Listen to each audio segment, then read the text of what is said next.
রব্বিশরহ লি সদরি ওয়াইয়াসসির লি আমরি রব্বি জিদনি ইলমা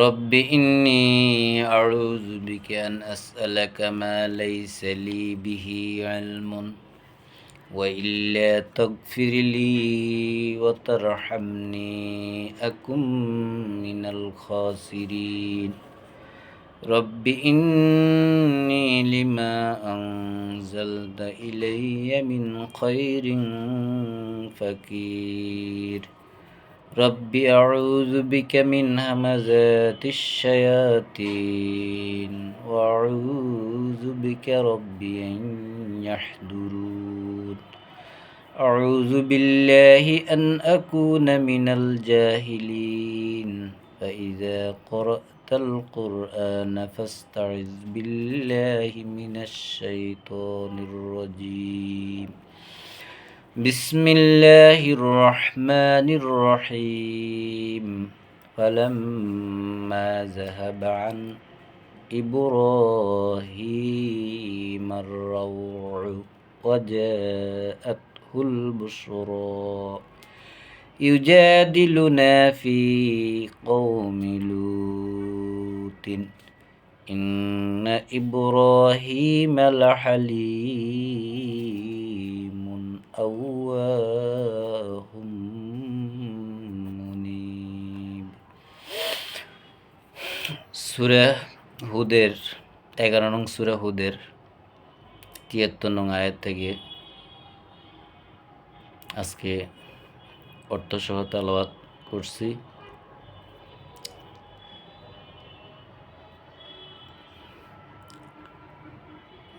যে দুজন দূত ইব্রাহিমের ঘরে আসলেন, বাড়িতে আসলেন মেহমান সেজে,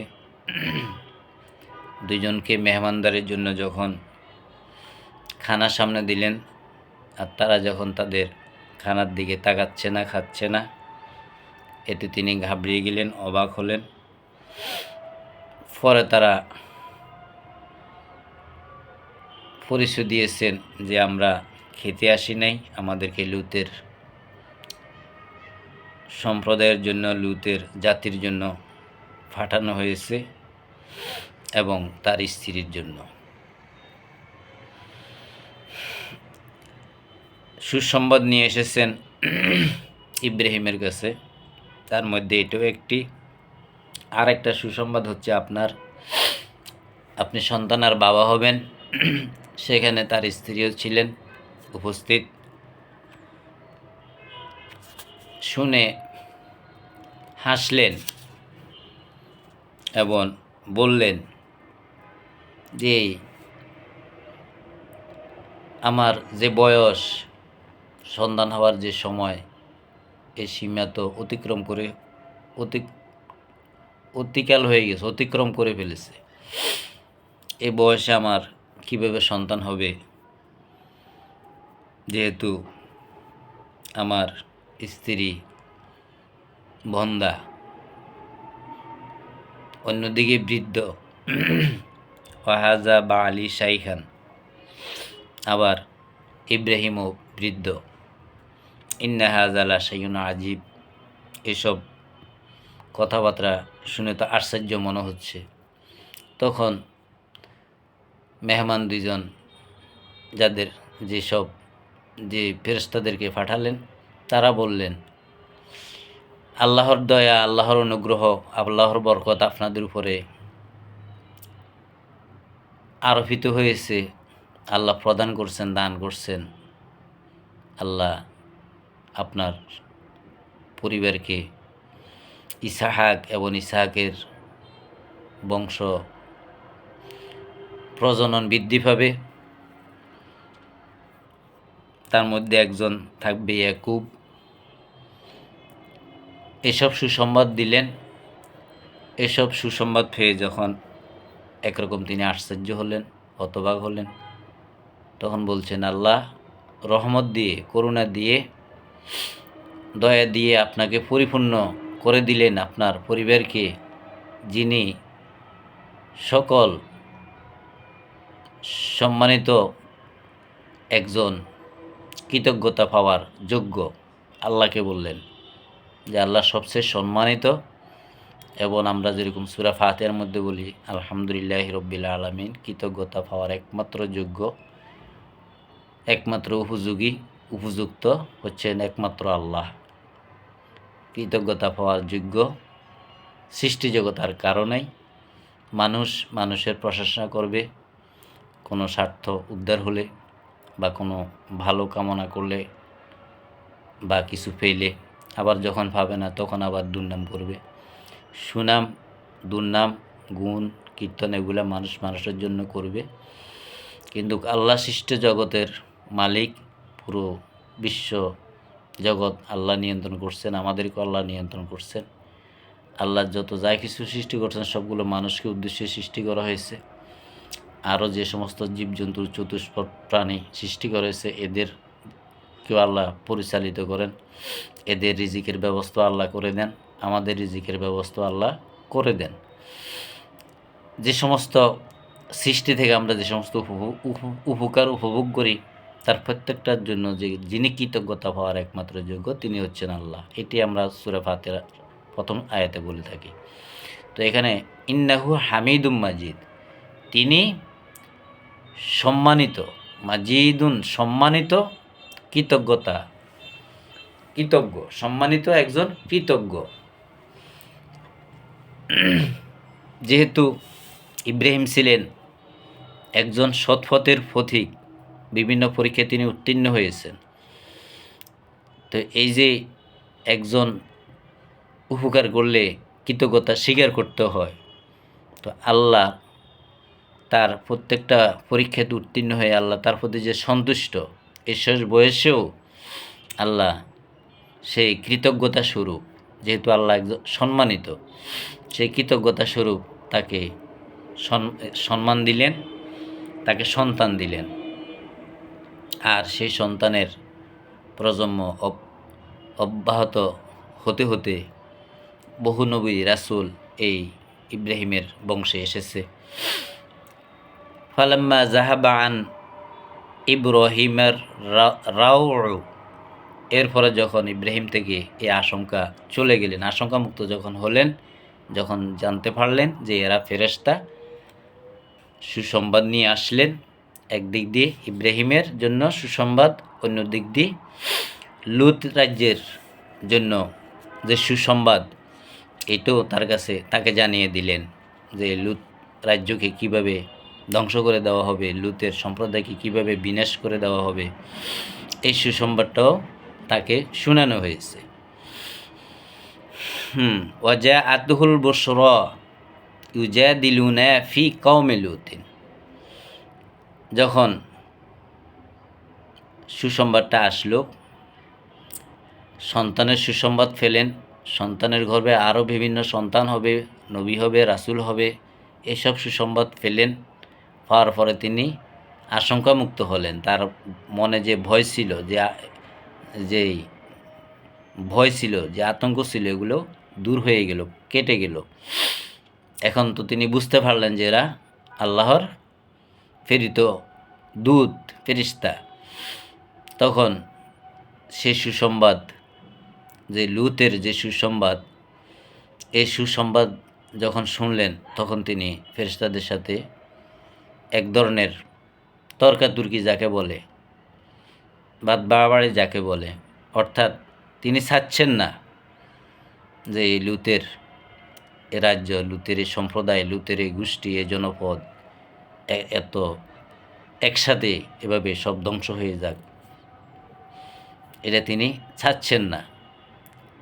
তো এটা যেন না হয়, এরকম আল্লাহ যেন এত কঠোরতা না হন, এই ব্যাপারে কিছু কথাবার্তা ফেরেশতাদের মধ্যে আর ইব্রাহিমের মধ্যে হচ্ছিল। ইন্না ইব্রাহিমাল হালিমুন আওয়াহুম মুনিব, কারণ ইব্রাহিম ছিলেন একজন সহনশীল আপনার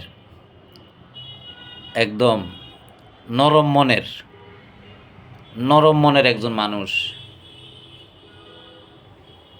মানুষের বিপদ মুসিবত সহ্য হতো না, কারোর কষ্ট তিনি দেখলে ব্যথিত হতেন। নরম মনের মানুষ, সহনশীল নরম মনের একজন আল্লাহর বান্দা ছিলেন মুনিব, কিন্তু একমুখী আল্লাহমুখী ছিলেন, কিন্তু অন্তরটা ছিল নরম। কারোর ক্ষতি হোক বা কেউ ধ্বংস হয়ে যাক এটা কামনা করতেন না, এটা কামনা করতেন না। এই ধরনের স্বভাব তার ছিল। মেহমান আসলে, কোনো অনাহারে গেলে তিনি মেহমানদারি করতেন, খাওয়াতেন। এই ফেরেশতাদের ব্যাপারেও মেহমান মনে করে তাদের জন্য খানার আয়োজন করছেন, আল্লাহর কিতাবে তার প্রমাণ আছে। তো তিনি ছিলেন সহনশীল নরম হৃদয়ের লোক, কিন্তু একনিষ্ঠ। আল্লাহর ক্ষেত্রে কারোর সাথে তিনি আপোষ করতেন না, সেই ব্যাপারে ছিল তিনি অটল। ইয়া ইব্রাহিমু, এবার সেই মেহমানরা যারা ফেরেশতা ছিলেন, যুবকের সুরত ধরে এসেছিলেন, বললেন, হে ইব্রাহিম, আরিদান হাজা, এই ব্যাপার নিয়ে এখানে স্টপিজ হোক, অর্থাৎ সামনে আর এগুলো নিয়ে যাতে আর বাড়াবাড়ি না হয়। ইব্রাহিমের জন্য যে সুসংবাদ, সেই সংবাদ শুনিয়ে দেওয়া হয়েছে, এবং লুতের জন্য যে সুসংবাদ তিনি শুনালেন এটাও শুনিয়ে দেওয়া হয়েছে। আর এগুলা তাদের ব্যক্তিগত কোনো সুসংবাদ না। ইন্নাহু কাদ জাআ আমরু রব্বিকা, এগুলা আল্লাহ আপনার প্রতিপালক, এগুলা যে আসবে, ইন্নাহু কাদ জাআ আমরু রব্বিকা, এই যে অচিরেই খুব কম সময়ের ভিতরে যে আল্লাহর আদেশ কার্যকর হবে, আপনার প্রতিপালকের আদেশ কার্যকর হবে, এটা তো চূড়ান্ত আপনার প্রতিপালকই করেন, আল্লাহই করেন। আল্লাহ এটা ফাইনাল করছেন, আল্লাহ এটা চূড়ান্ত করছেন। ওয়া ইন্নাহুম আতিহিম আযাবুম গায়রু মারদুদ, ওয়া ইন্নাহুম আতিহিম, তাদের প্রতি যে শাস্তি আসবে, তাদেরকে যে শাস্তি দেওয়া হবে, এটা আপনার প্রতিপালকেই চূড়ান্ত করে ফেলেছেন, সিদ্ধান্ত নিয়ে ফেলছেন। তিনি তার আদেশ কার্যকর করবেন। যে ওয়াদা আল্লাহ করে, সে ওয়াদা আল্লাহ ভঙ্গ করেন না। গাইরু মারদুদ, এটাকে রোকানোর মতন, ফিরানোর মতন কারো কোনো ক্ষমতা নেই, কারো কোনো শক্তি নেই। ওয়ালাম্মা জাআত রুসুলুনা লুতান সিআ বিহিম, এবার এই দুই মেহমান, এই দুই যুবক চলে গেলেন লুতের ঘরে। ওয়ালাম্মা জাআত রুসুলুনা লুতান সিআ বিহিম, লুতের ঘরে যখন প্রেরিত হলেন, গিয়ে যখন পৌঁছলেন, লুত আলাইহিস সালাম তাদেরকে দেখে চিন্তিত হয়ে পড়লেন। ইব্রাহিম মেহমান দেখলে খুশি হতেন, আপ্যায়ন করতেন। তিনিও কিন্তু একজন নবী, তিনি খাওয়ান লাগবে, থাকার জায়গা দেখান লাগবে, এই জন্য তিনি আতঙ্কিত না। তখনকার যে সমাজের মানুষের যে চরিত্র, যৌনতা, কামনা বাসনা, পুরুষে পুরুষে জিনা, সবচেয়ে কঠিন যেটার জন্য এদেরকে শাস্তি দেওয়া হবে, এদেরকে পানিশমেন্ট দেওয়া হবে, সেই সময়ে এরকম রূপ সৌন্দর্য দুজন বালক তার ঘরে অবস্থান, এদেরকে মেহমানদারি করা, এদেরকে আশ্রয় দেওয়া, এদেরকে এখানে থাকার ব্যবস্থা করা, এটা এই মুহূর্তের জন্য বড় চিন্তার একটা বিষয়। এই জন্য তিনি দুশ্চিন্তাগ্রস্ত হয়ে গেছেন। অদকা বিহিম জারান, অদকা বিহি জারান, তিনি তার যে হৃদয়, তার যে অন্তর, তাদের দ্বারা তাদের সেই হৃদয় হতাশ, কি করবেন দিশা পাচ্ছেন না, কারণ পরিস্থিতি অত্যন্ত খারাপ। অকলা হাজা ইয়ৌমুন আসিব, বললেন যে আজকের যে দিন, এটা তো এমন একটা সময় অতিক্রান্ত হতেছে যে এক পুরুষ আরেক পুরুষকে দেখলে তারা তাকে ইচ্ছা অনিচ্ছা, অনেক সময় জোরপূর্বক তারা যে যৌনের যে চাহিদা, যৌন চাহিদা, এগুলা তারা পুরুষে এগুলা পূরণ করতেন। ঠিক এই সময় দুইজন আগন্তুক, দুজন ফেরেশতা, দুজন যুবক তার ঘরে প্রবেশ করলেন। কিন্তু সময় তো ভালো না, যদি কেউ দেখে এরা এদেরকে ছাড়বে না, এদেরকেও সেই কামনার বাসনা পূরণের জন্য এদেরকেও ধরে ফেলবে। এই জন্য তিনি এদেরকে দেখার পরে, আসার পর থেকে তিনি এই নিয়ে বিভিন্ন চিন্তা টেনশানে ছিলেন। আর বলছিলেন যে এই সময়টা যে কঠিন, এই কঠিন সময়ে মেহমান ঘরে রাখা, মেহমানদারি করা, এটা যে কত কষ্টের কঠিন সময়, এগুলো তিনি বলছিলেন।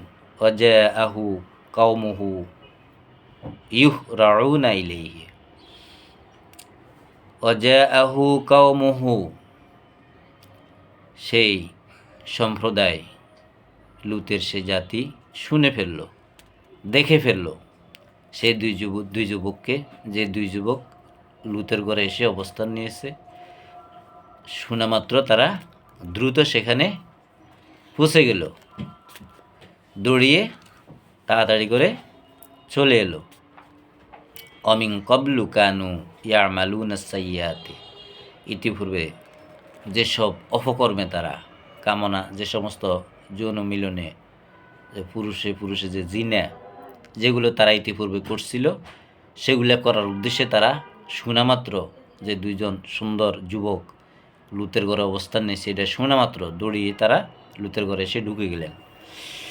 ওয়ালা তুখজুনি ফি দয়কি, তখন তিনি বললেন তাদেরকে যে এই মেহমানের সামনে তোমরা আমার লাঞ্ছিত করিও না, অপমানিত করিও না। এই মেহমানের গায়ে যদি তোমরা হাত দাও, তাহলে এটা আমাকে অপমান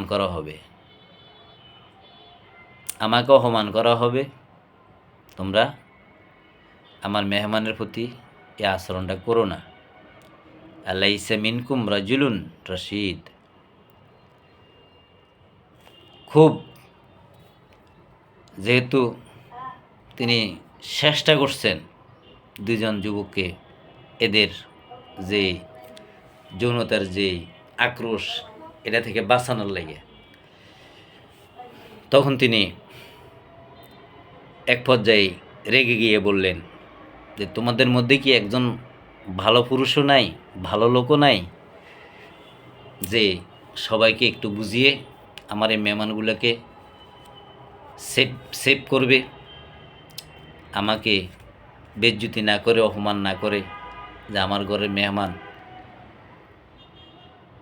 মেহমান আসলে যে আপ্যায়ন পাওয়ার কথা, সেই জায়গাত মেহমানের উপরে অত্যাচার, নির্যাতন, এটা তো আমাকে তাকে অপমান করা, যে তোমাদের মধ্যে কি একজন বিবেকবান লোক নাই যে লোকটা সবাইকে বুঝিয়ে এখান থেকে সরে পড়বে, এভাবে বলছেন। কিন্তু তারা উত্তর দিচ্ছে কি, ক্বালু লাকাদ আলিমতা মা লানা, ক্বালু তারা বলল, লাকাদ আলিমতা মা লানা, আমাদের অবস্থা তো তুমি জানো, তোমার জানা আছে,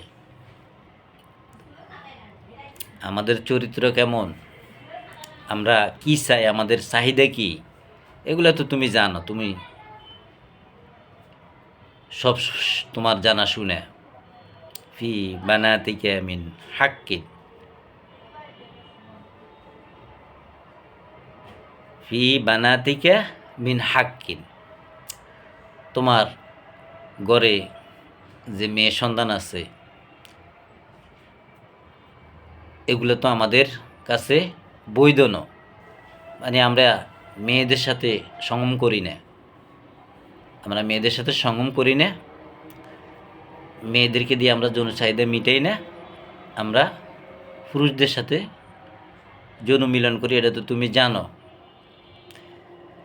ওয়া ইন্নাকা লা তা'লামু মা নুরিদ, তুমি তো এও জানো আমরা কি চাইতে এসেছি, কি করতে এসেছি, তোমার এখানে আসার উদ্দেশ্য কি, এটা তো তুমি জানো, এটা তোমার জানারই কথা। কলা, তখন লূত আলাইহিস সালাম বললেন, লাউ আন্না লি বিকুম কুওয়াতান, তোমাদের সাথে মোকাবিলা করার মতন কোনো শক্তি যদি আমার থাকতো। ক্বালু ইয়া লূতু ইন্না, না, এখানে ফেরেশতারা বলছেন, যখন দেখলেন যে লূতের সাথে তারা বেশি বাড়াবাড়ি করছে, কোনোভাবে লূতের কথা শুনছে না, লূতের যত চেষ্টা কোনোটাই বাকি রাখে নাই, শেষে তিনি বলছিলেন, ক্বালা লাউ আন্না লি বিকুম কুওয়াতান, যদি আমার তোমাদের সাথে তোমাদেরকে প্রতিহত করার মতন কোনো শক্তি আমার থাকতো, তাহলে হয়তো আজকে তোমরা আমার সাথে, আমার মেহমানের সাথে আমার ঘরে আচরণ করতে পারতে না। আও আউই ইলা রুকনিন রাশাদীদিন, অথবা যদি আমার তোমাদের মতন এরকম শক্তিশালী একটা দল থাকতো, সংগঠন থাকতো, তাহলে আমি খুব শক্ত হাতে তোমাদের সাথে মোকাবিলা করতে পারতাম। এগুলো বলতেছেন আর ওই দুই যুবকও শুনতেছেন। এখন যখন একদম শেষ সীমানায় এসে পৌঁছে গেল, তখন ফেরেশতারা লূতের উদ্দেশ্যে বললেন, ইন্না রুসুলু রব্বিকা, আমরা তোমার প্রতিপালকের পক্ষ থেকে দূত হিসাবে প্রেরিত হয়েছি।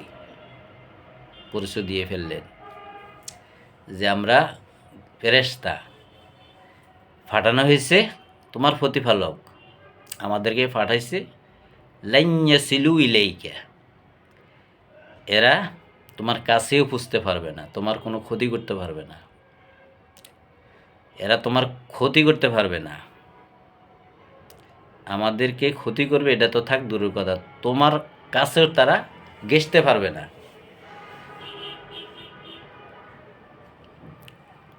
তিনি নবী যখন শুনলেন ফেরেশতা, এতক্ষণ বুঝলেন মেহমানদারি করা, ভালো মানুষকে খাওয়ানো, এ ব্যাপারে আল্লাহ উৎসাহিত করেছেন।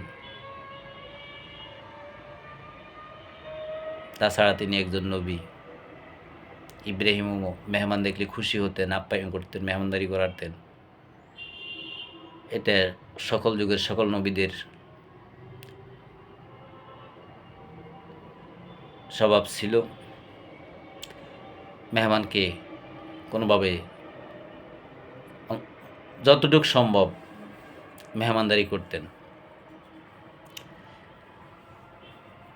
তখন ফেরেশতারা যে বলছে যে আমরা আপনার প্রতিপালকের পক্ষ থেকে প্রেরিত হয়েছি, আমাদেরকে কি করবে থাক দূরের কথা, আপনাকেও তারা টাচ করতে পারবে না, এই সুযোগ তারা পাবে না। ফা আসরি বিআহলিকা বিকিতরে মিনাল লাইল, যে সময় কথাবার্তাগুলো হচ্ছিল, রাত তো তেমন আর বাকি নেই, রাত প্রায় শেষ পর্যায়ে, তখন বলছেন আপনি আপনার পরিবার নিয়ে রাতের যে অংশ বাকি আছে এই অংশের ভিতরে যে কোনো আপনি তাড়াতাড়ি প্রস্তুত হয়ে কী করেন, বের হয়ে পড়ুন, ঘর থেকে বের হয়ে পড়ুন, অর্থাৎ স্থান ত্যাগ করুন। ওয়ালা ইয়ালতাফিদ মিনকুম, পিছনের দিকে, মিনকুম আহাদুন, আর যখন বের হবেন পিছনের দিকে কেউ যেন না থাকা, ইল্লা ইমরাআতাকা, আর আপনার পরিবার আপনাদের সাথে যাবে না, সে থাকবে। পরিবারকে বাদ দিয়ে সবাই যারা সেই লুতের অনুসারী ছিল, অর্থাৎ আল্লাহর প্রতি যে কয়জন লোক বিশ্বাস আনছে, ইমান আনছে, এদের সবাইকে নিয়ে আপনি এ রাত্রি শেষ হওয়ার আগে বেরিয়ে পড়ুন। ইন্নাহু মুসিবুহা মা আসাবাহু, আপনার অর্থাৎ যে স্ত্রীর ব্যাপারে নিষেধাজ্ঞা আসছিল লুতের, যে সে থাকবে, সে যাবে না, আর সবাই আপনার সাথে চলে যাবে, কেউ পিছে তাকাবে না, শুধুমাত্র আপনার স্ত্রী থেকে যাবে। কারণ ইন্নাহু মুসিবুহা, সেও এ শাস্তির উপযোগী হবে, মা আসাবাহুম, তাদের উপরে যে শাস্তি অর্পিত হয় সেও এই শাস্তি পাবে। ইন্না মাউইদুহুমুস সুবহু, ইন্না মাউইদুহুমুস সুবহু, আর আল্লাহ যে ওয়াদা করছেন, শাস্তি দেওয়ার যে অঙ্গীকার করছেন, সেটা পূর্ণ হবে সকালে, ভোরে। আলাইসা সুবহু বিকারীব, আর সকাল বেশি বাকি নেই। যে সময় লুতের সাথে কথাবার্তা চলছিল রাত্রির শেষ অংশে, যে সকাল হওয়ার আগে আপনি আপনার অনুসারী যারা তাদেরকে নিয়ে আপনি বেরিয়ে পড়ুন, শুধু আপনার স্ত্রী থাকবে, কারণ আপনার স্ত্রীর উপরও সে শাস্তি আসবে যে শাস্তি তাদের উপরে আসে। আর এই আল্লাহর যে ওয়াদা, ইন্না মাওয়াইদুহুম সুবহ, তাদের সে ওয়াদা সকালে পূর্ণ হবে। আলাইসা সুবহ বিকারিব, যে সকাল হতে বেশি দেরি নেই, কিছুক্ষণ পরে, কিছু সময় অতিবাহিত হয়, কয়েক ঘন্টা পরে কি সে সকাল হইবে। ফালাম্মা জা আমরুনা, যখন এবার এসে গেল আল্লাহর যে আদেশ, আল্লাহর যে ওয়াদা, আল্লাহর যে নির্দেশ, অর্থাৎ শাস্তি, জাআলনা আলিয়াহা,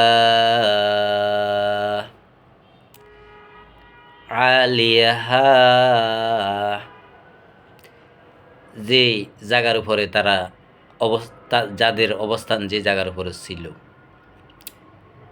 তাদের উপরের অংশকে, আলিয়াহা, আমি করে দিলাম তাদের উপর অংশকে সাফিলাহা, তার নিজের অংশ, ও আমতরনা, অর্থাৎ আল্লাহ উপরের যে জায়গার তারা অবস্থানে আছে, যে জায়গার তারা বসবাস করত, এই জায়গাকে আল্লাহ নিচের দিকে দিয়ে আর নিচেরটা উপরের দিকে তুলে দিলেন, উপর করে দিলেন। ও আমতরনা আলাইহা হিজারাতাম মিন সিজ্জিল, আর বর্ষণ করলেন তাদের উপরে হিজারতন, পাথর, মিন সিজ্জিল, যাহা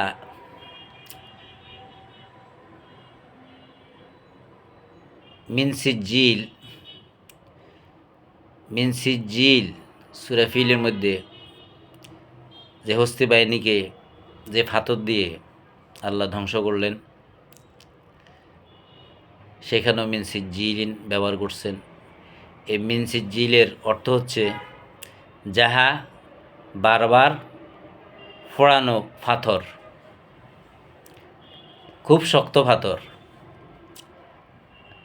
আরবের মাটিতে তখন ওই রাজ্যে লুতের লুতের যেখানে বসবাস ছিল আপনার এই যে মরু এলাকার মধ্যে যেই তাপ, যে গরম, তাপমাত্রার যে প্রচণ্ডতা, ভোরবেলা যখন একটু কুয়াশা পড়তো তো বিভিন্ন ধূলিকণা সাথে এই কুয়াশা মিশ্রিত হয়ে এক ধরনের গোড়া তৈরি হতো। আবার কুয়াশা জমতো, এগুলির সাথে আরও ধূলিকণা লাগতো, তা আবার একটু বড় হতো। এরপর আবার দিনের বেলা রৌদ্রে এটা শুকাতো। এরকম বহুদিনের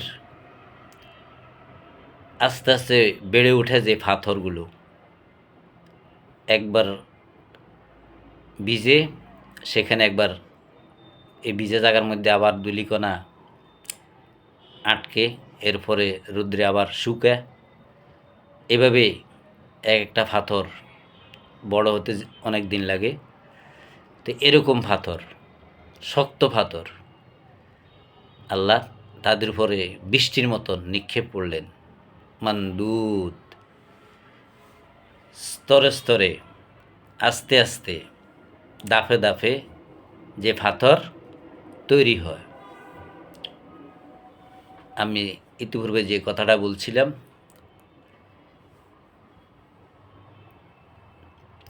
ওয়াইলা মানদুদ, যে সিস্টেমে পাথরগুলো তৈরি হতো, এই শক্ত পাথরগুলা, সে পাথরগুলা আল্লাহ কী করলেন, তাদের উপরে নিক্ষেপ করলেন। মুসাওয়ামা তান ইনদা রব্বিকা। আর এই পাথরগুলোর মধ্যে নির্দিষ্ট ছিল আল্লাহর পক্ষ থেকে এই পাথরগুলোর মধ্যে কোন পাথর কার গায়ে গিয়ে পড়বে, কার মাথায় গিয়ে পড়বে, কার ফিটের মধ্যে যে আঘাত করবে, কার হাতের মধ্যে আঘাত করবে, কার পায়ের মধ্যে আঘাত করবে। প্রত্যেকটা পাথর এরকম নাম দেওয়া আছে, নাম লেখা আছে। মুসাওয়ামাতান ইনদা রব্বিকা, আল্লাহর পক্ষ থেকে নির্দিষ্ট করা আছে এই পাথরগুলো কোন পাথর কার উপরে যাই পড়বে। ওমা হিয়া মিনাজ জালিমিনা বিবাঈদ। এভাবে আল্লাহ সেই লুতের জাতিকে এই দীর্ঘদিন যে পাথর তৈরি হতে অনেক সময় লাগতো, আর সেই পাথরে যাদের উপরে পাথর নিক্ষেপ হবে প্রত্যেকটা পাথরে নাম লেখা, কোন পাথর কোনটার উপরে, ঠিক আসহাবে ফিল যেভাবে ধ্বংস করা হয়েছে, হস্তি বাহিনীর যে কথা যে সূরা ফিলে আমরা শুনে আসছি, ঠিক ওইভাবেই প্রত্যেকটা অপরাধী যারা এই জিনা, এই বেবিচারে যারা লিপ্ত ছিল, সকলকে যখন এভাবে পাথর বৃষ্টি নিক্ষেপ করলেন, এরপরে পুরো ভূমিকে আল্লাহ উল্টিয়ে দিলেন। এরপরে ওমা হিয়া মিনাজ জালিমিনা বিবাঈদ। আল্লাহ নবীজিকে বলছেন যে এই যে জালেমদের প্রতি এই যে শাস্তি, জালেমদের এই যে ঘটনাগুলো, লুতের কওম যে আচরণ, তাদের যে চরিত্র, এবং আদের সামুদ জাতির চরিত্র নবীজিকে শুনালেন।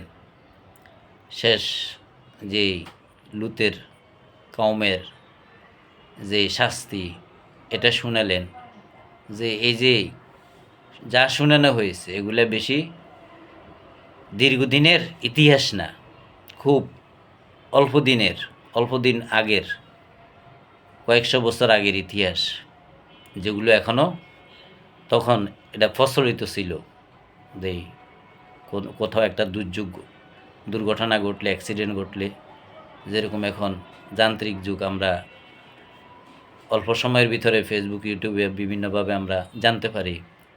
তো এইভাবে শুনে শুনে এক দেশ থেকে অন্য দেশে, এক দেশ থেকে অন্য দেশে, তখন তার এগুলোর ব্যবস্থা ছিল না যোগাযোগের। শুনে শুনে এগুলো অনেক দিন, বছরকে বছর এগুলা মানুষের মুখে মুখে এগুলা থাকতো। তো এই সেই শাস্তি, সেই আযাব, লুতের সম্প্রদায়ের উপরে যে শাস্তি, যে আযাব, এগুলো বেশি দিন হয় নাই, অল্প দিন আগের। এটাই রাসূলকে আল্লাহ বুঝাইতে চেয়েছেন, ওমা হিয়া মিনাজ জালিমিনা বিবাঈদ।